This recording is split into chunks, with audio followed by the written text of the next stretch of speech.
Hello, chickens. What'd you do? You knocked over your food? It's the whole point.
Alright, as the feeding frenzy ensues, let's talk about these meat birds.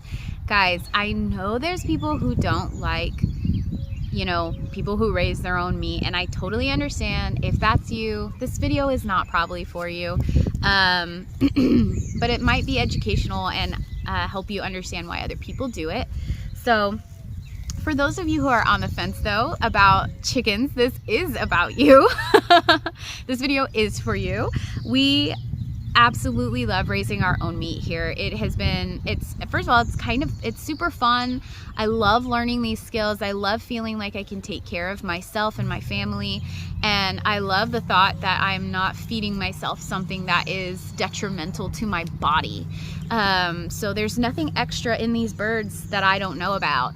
And I feel like that's very important in this day and age, is to really know what's in your meat, know what you're putting in your body. All I'm putting in my body when I eat this is grass and chicken feed, and it's soy free as far as I'm aware, and it's good for you, and there's nothing extra in these birds. So let me just tell you how simple it is to raise these birds. So I would say that the thing that is the most expensive is probably going to be feeding them. You could do more free ranging if you wanted to than what I do. I have the tractor and I move them around to fresh grass every day, or at least every other day. But I know people who would, let them have reign of their whole yard if they could. Now we have a heavy presence of coyotes here. So if I did that, I wouldn't have any animals at all, including dogs, including cats, and things like that. Like if things weren't put away at least at night or in the evenings, or housed in tractors and barns and fenced in areas, we would have no animals. Like I said, the coyote pressure here is really extreme. We actually have chicken hawks and things like that as well that are pretty aggressive, but they're not as bad as the coyotes. The coyotes just will come and destroy anything you have that's alive. Not a fan. I get it. They're supposed to be here. I understand the ecosystem, but I just wish they'd stay out of my yard. Here's the full length of the chicken tractor. So you can see we have 2 casters on this end here. This is mostly shaded, and then at the top we have it about 3/4 of the way shaded. So that way they get a lot of airflow. This half is all open, or let me see if I can get my finger in. This half is all open, this half is shut, and then there is direct airflow above too. And this keeps them super happy and not anything humidity feeling to them at all. And again, our climate is very mild here, and this is perfect for it. So let me show you the top view, and you can see that this is that open area where we have that mesh, and then the rest is got that picket fencing. I actually keep this little board here, so if I wanted to open that up for just a second, it props itself up. We also have that metal chain is just wrapped around it because I wanted to get it up off the ground. That is the handle, and so this is actually pretty heavy, but it's not too bad. Let me show you if I can kind of come over here and pick it up for you. So you can see the whole thing lifts right up. and I'm not having to struggle too hard. But since this is a little bit heavy here, I just come over to the side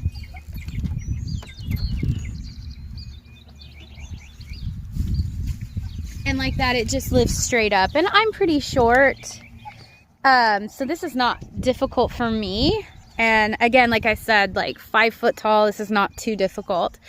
So that's what it looks like when it is fully opened, and those chains keep that from just going all the way back and gives it a little more stability when it's like propped open. Over here on this side is the handle. Now I would say like you could probably work on this handle design if you know, had your mind to it, but this totally works perfectly for me. And all I have to do is just lift straight up.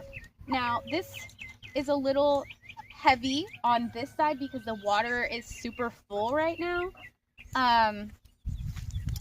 But I was wanting the waterer to be able to not get knocked over, because my chickens are notorious for knocking over their water, and it's just a whole thing. So I thought, well, let me make sure that these chickens can't knock it over. So my husband actually like put the handle over the bar and screwed it in.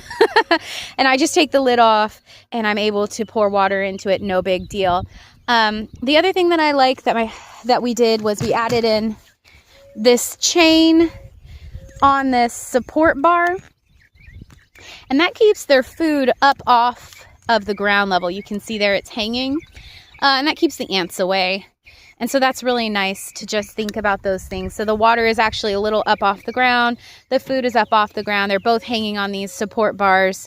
And it makes it really simple to move because you're not knocking things over as if they would be on the ground.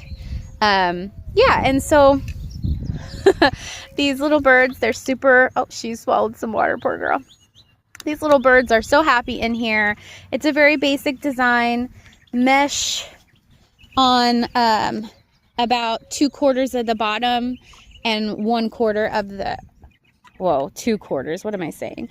3/4 of the bottom is mesh, 1/4 of the top is mesh, and then the opposite for the wood, and that just keeps lots of airflow and ventilation for them.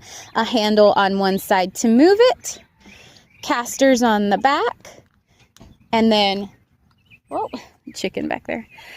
Lots of chain to hang things with and to keep things from flying open. Again, I can have my husband do a full-length video on this if you guys want to learn how to do it. We might make another one for the rabbits separately. So let me know. Comment down below. Bye. So anyways, they stay in the tractor. Like I said, you can alleviate some of your feed bill by giving them plenty of fresh grass.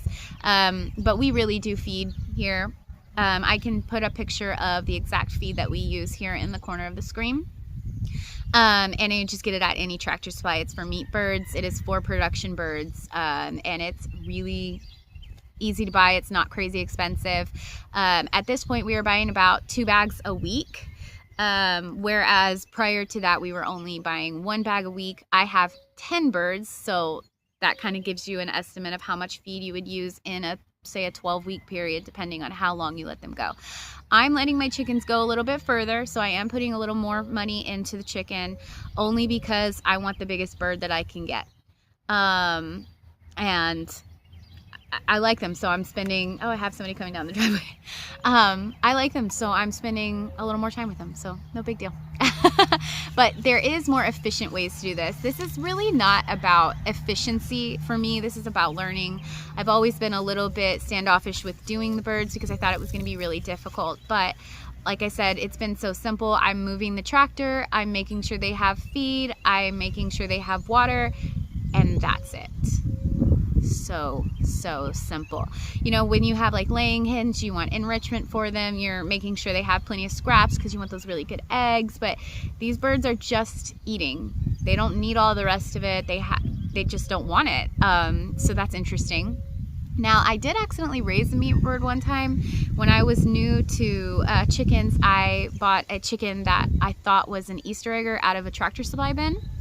and it turned out that it was a Freedom Ranger, which is another type of meat bird, and she lived with me for 2 years, and on her 3rd summer, when it began to get hot, like the first really hot day, so I think it was like the first day that broke 100, she had a heart attack and died. But you can raise meat birds. They are not going to live very long.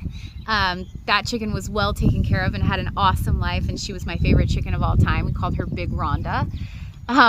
But she, again, she didn't live very long, but she had a fabulous life, and she was very personable. She was like just a very sweet chicken. And like I said, I totally get when people are like not about people eating the meat birds, because they are so sweet. But these guys have been really sweet. They've been great, but they serve a purpose, and so I'm ready to do what needs to be done next weekend. But we are looking forward to having this really good, healthy meat. So it's so simple. It doesn't cost too much. It is gonna be cheaper if you just want chicken to go and stock your fridge, of course, from the store. But what we're doing here is less about convenience and more about what we feel like is right. I feel like if you eat meat, you should know where it comes from and how it gets there, and have some sort of hands-on experience with the animal, even if it's just that you go and see that animal, you know, like, oh look, that's what a cow looks like up close, or oh look, that's what a pig looks like, you know, up close. That's interesting. Like, it should just be more of a learning experience. We're very detached from our food here, and I think that's why it's easy to be gluttonous and lazy about food, is because we don't have an understanding of it. So that's why we do it here. It's, to us, a part of our lifestyle, and it's very important.